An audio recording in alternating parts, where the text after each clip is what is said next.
कार्यकर्ता राजनीति में सबसे ज्यादा ठगा जाता है। किसी को सत्ता मिली, किसी को विपक्ष मिला, कार्यकर्ता को मौत मिली।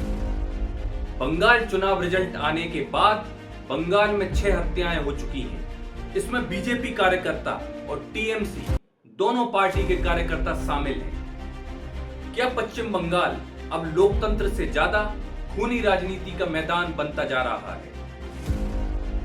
नॉर्थ 24 परगना में भाजपा नेता शुभेंदु अधिकारी के पीए चंद्रनाथ रथ की गोली मारकर हत्या कर दी गई। और ये कोई पहली घटना नहीं है। रिजल्ट आने के बाद सिर्फ कुछ दिनों में कई लोगों की जान जा चुकी है। सवाल यह है कि आखिर बंगाल में चुनाव खत्म होने के बाद भी खून खराबा क्यों नहीं रुकता?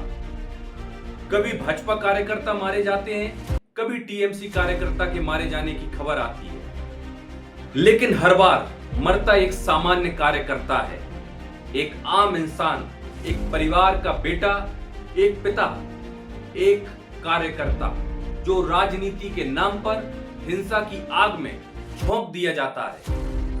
सोचिए, अगर लोकतंत्र में विरोध की आवाज का गोली से जवाब दिया जाए तो फिर लोकतंत्र और जंगल राज में क्या फर्क रह जाएगा?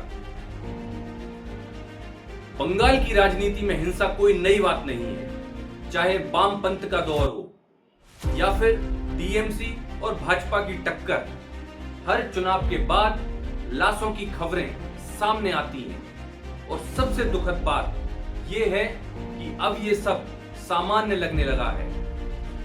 राजनीतिक पार्टियां एक दूसरे पर आरोप लगाएंगी, कोई कानून व्यवस्था को दोष देगा, कोई विपक्ष को जिम्मेदार ठहराएगा।